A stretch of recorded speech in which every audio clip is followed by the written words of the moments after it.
بعض احادیث میں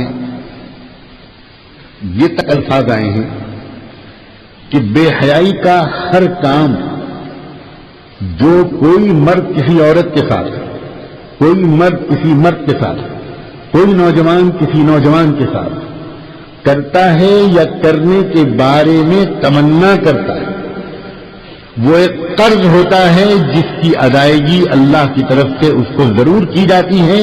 مثلا جو مرد کسی عورت کو دیکھے گا اس کے گھر کی عورت کو کوئی دوسرا مرد ضرور دیکھے گا، جو مرد کسی کو چھیڑے گا اس کے گھر کی عورت کو کوئی دوسرے گھر کا مرد ضرور چھیڑے گا، کوئی مرد اگر کسی عورت کا ہاتھ پکڑے گا تو اس کے گھر کی عورت کا، بیٹی کا، بہن کا، ماں کا، کسی نہ کسی کا ہاتھ کوئی غیر مرد ضرور پکڑے گا۔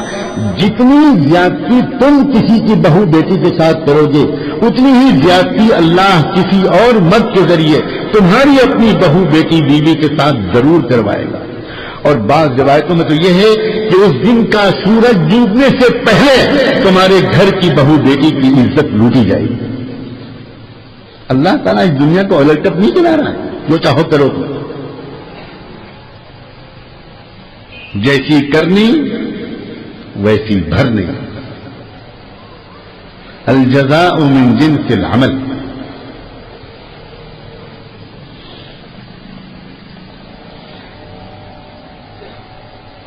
امام بخاری رحمۃ اللہ علیہ کا نام امام بخاری جس شہر کی وجہ سے پڑا، شہر بخارا، اس شہر کا ایک واقعہ ہے، مفسرین نے اپنی تفسیر کی کتابوں میں اس واقعے کو نقل کیا۔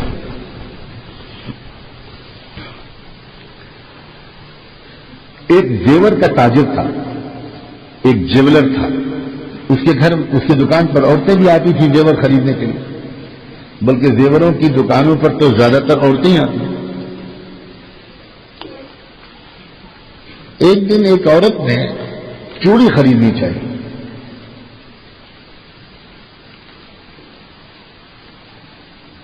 اور چوڑی کا ناپ لینے وغیرہ کے عنوان پر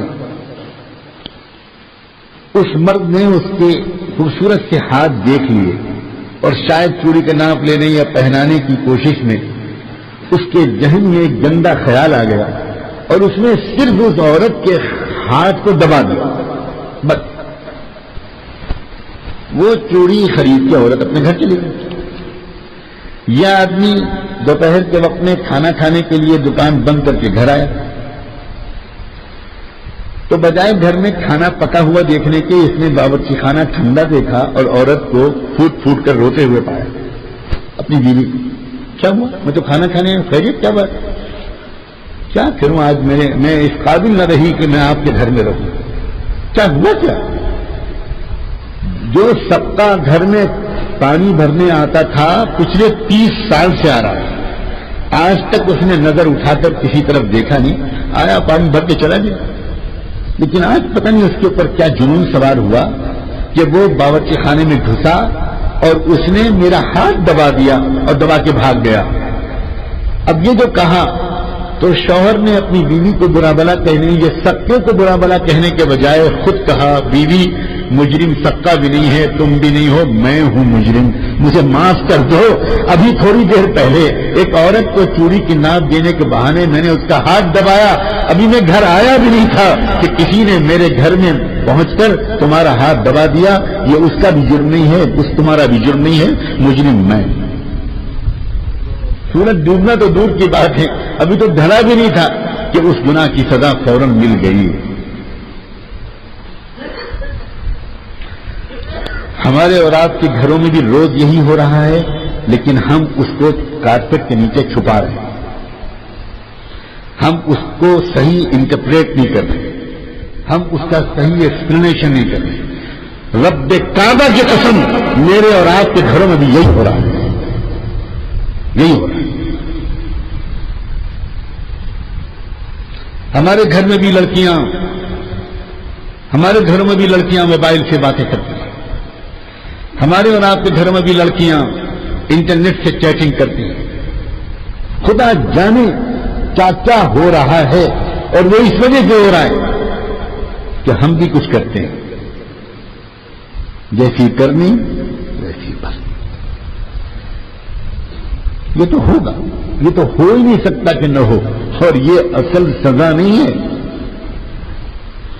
اصل سزا تو یہ ہے کہ جن آنکھوں سے ہم نامحرم کو دیکھیں گے ان آنکھوں میں جہنم کی آگ کی سلائی پھیری جائے گی. سرنے کی سلائی تو برداشت نہیں ہوتی, جہنم کی آگ کی سلائی ہم کیسے برداشت کریں.